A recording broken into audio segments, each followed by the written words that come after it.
What up, what up? This is Coach Liebs, and welcome to episode 43 of Coach Talk. Thursday, walkthrough day. We had a good day out there. It was focused. It was crisp, short. Not a lot to go over at this point of the season. Just a few things versus, Del Barton specific looks. And that's what Thursdays are for. Thursdays are not going to be a day where, you're installing anything new, where you're throwing any looks that the players haven't seen yet. Like, everything is review. It's like the last TA session before a test in college, or the last time you can go home and study before an exam in high school. This is just to clean everything up and just to get your mind going through everything that you're going to need to perform on Friday night. For us, it's a little interesting today because it was dry out today, but we're preparing. It's supposed to be pouring out tomorrow, and there's like 100% chance of rain from like 5 p.m. to 10 p.m. So it's a big deal, and we've kind of known this all week. The weather report has been that it's going to be heavy rain Friday all week. There's a lot of games around the state that have been rescheduled due to inclement weather, which is bizarre to all of us because I've never heard of football being postponed for inclement weather, rescheduled, other than lightning, which is crazy, and it just shows kind of the difference in generation. We were talking about that as coaches today. Like, have you ever seen football getting canceled so often because of rain? Like, usually you just play it out and you deal with the elements. It's part of the game. But for us, we're not canceling the game. Obviously, we're playing Friday night, 7 p.m. as scheduled. It's going to be a factor for us, especially, for me and my players at wide receiver. Rain is a huge factor. Quarterbacks, receivers, rain is a huge factor. And I played quarterback in high school, played quarterback in college, and I was one who hated the rain. I was never good at throwing in the rain. I never felt like I had a good grip on the ball. I never felt like I could really spin it and get a good tight spin on it. Always throwing like kind of wobbly ducks, not as much zip behind it. Not as much confidence in myself, which was probably the biggest factor in all of it for me in the rain. It was just a huge distraction for me mentally, where like I never really felt like I could lock in and believe in myself to the level I did when it was better weather. For whatever reason, it was a mental block. Physically, I didn't throw it as well, and rain was a factor for me as a player. For receivers, it's a little different, and I guess to go back. As a quarterback, I feel like you either have it or you don't. I don't. You can practice throwing balls in the rain. Like we'll take out a bucket and dip balls in a bucket, and then practice throwing wet balls. But I think as a quarterback, either it's something that you've overcome and you're able to deal with, and you get pretty good at throwing the rain, or you don't. And at least for me, I never found a solution. And from what I've talking to other quarterbacks, it's kind of similar. Guys either hate the rain or they don't mind it. One or the other. I don't think anyone really likes it, but either you can play through it or you despise it. For receivers now, it's not as much of an effect. Like, you're not handling the ball every play. You don't have to throw the ball accurately, but it does obviously have a big effect in your ability to catch the football. And the big debate for us and for receivers is, do you wear gloves or not wear gloves in the rain? And kind of full circle with all the Sideline Hustle sponsorships and everything. Supposedly, the newest Cutters gloves work in the rain. I don't know if that's proven. This is by no means an ad for Cutters because I've seen no proof that it works. We had one kid had a pair of the new Cutters yesterday, and we got them all wet and caught some footballs. He felt okay with it, but that's not the same as catching a soaking wet football when it's raining on you all the time. So interestingly enough, Cutters sent me, like 30 pairs of gloves to do the glove giveaway that we've been doing on Instagram for the wide receiver challenges. I have 6 pairs left, and I have 6 varsity receivers who play. So it's working out well where I've just enough pairs left. We're gonna break them out during pregame warmups and see if they really work. If everyone feels like they have more grip on the ball and it's helping them catch the football, then we'll wear them. But if not, then most kids are gonna go barehanded and go without gloves. I haven't heard like Nike gloves, Adidas gloves, Under Armour gloves. I haven't heard of any other gloves working in the rain. Most receivers I've ever met hate wearing gloves in the rain, because it just makes everything more slippery. It's like the gloves are, the sticky side of it is water repellent, so it's not soaking anything up. It's just slick, and it doesn't help you catch the football at all. Supposedly Cutters are different. We'll see. I'll update you guys next week whether or not Cutters claims on the packaging that it can be used in the rain. It excels in the rain. I've never seen a video proving this. I've never heard of players proving this. So we will be the guinea pigs during pregame to see if we're comfortable wearing these gloves or not. If not, like I said, everyone will be without gloves.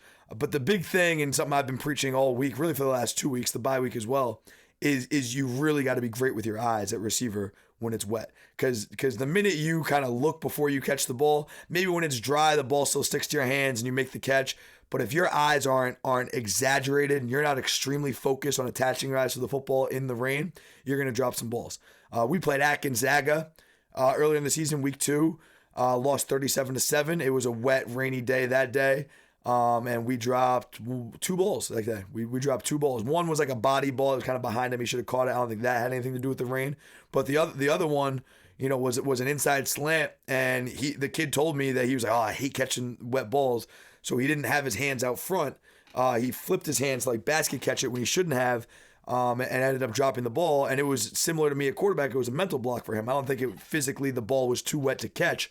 He just wasn't catching the ball naturally because he was thinking about the rain, not just thinking about doing his job. So rain's a big time factor for players, and it's a physical element in the sense that if you're playing on grass, your footing will be lesser. So that makes it very hard for defensive backs because they have to react to routes and to receivers, and they have to stop on a dime. And if it's muddy, it's hard. We're playing on turf tomorrow, so that won't be a factor. But quarterbacks, receivers, like it's a big deal. Especially, rain is generally associated with wind. So the pass game in general almost always suffers in the rain. And then that becomes a factor now, kind of bringing it all together. Now that becomes a factor for coaches. You have to kind of have a game plan. Let's say you're going to a game where there might be rain, might not be rain. At times you're going to have a slightly different mindset about how you're going to call plays, based on the weather, especially, and a lot of that depends on your quarterback. If you have a quarterback who rips it in the rain and lets it rip and is fine, you're not that worried. You're gonna throw the ball like you normally would. But if you don't have a quarterback that you're super confident in, you don't have an offense that you're super confident in throwing the ball in the rain, well, you better have some extra run plays or some different looks or a plan to run the ball 10, 20 times more than you originally thought you would. And you better be thinking of that beforehand and not be caught off guard. Another factor for coaches is just dressing appropriately.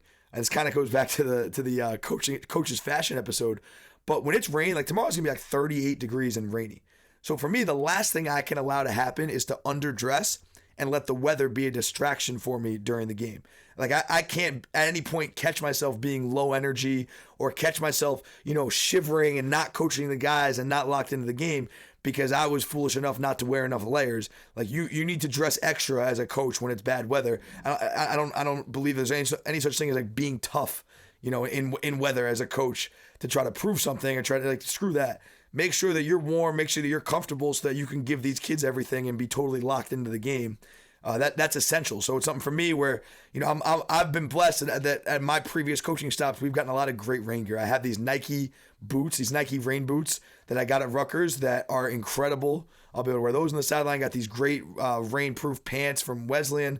So I'm lucky enough that I've collected some really top-notch rain gear from some different stops, and I plan on being, well-dressed. We just got some winter jackets in that the AD at Bosco ordered for us. So as coaches, we should be prepared for the elements in the sense that, there's not going to be anyone out there shivering, anyone out there sopping wet underneath their jackets to the point where, they're having a miserable time and they can't focus on the game.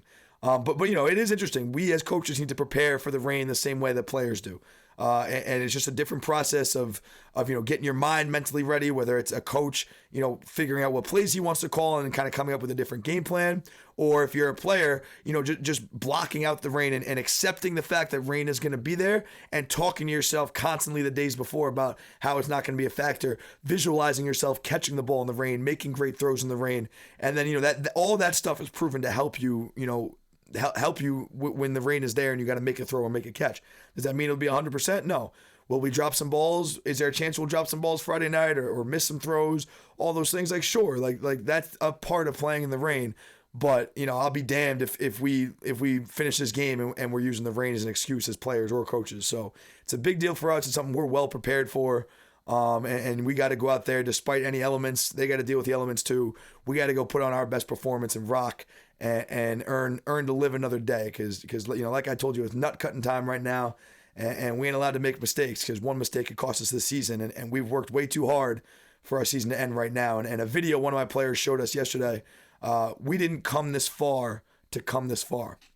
William Hollis said that. We didn't come this far for it to end right now. You know what I'm saying? We didn't come this far to come this far. I think it's a great quote and kind of the mindset of the week. But that's all I got.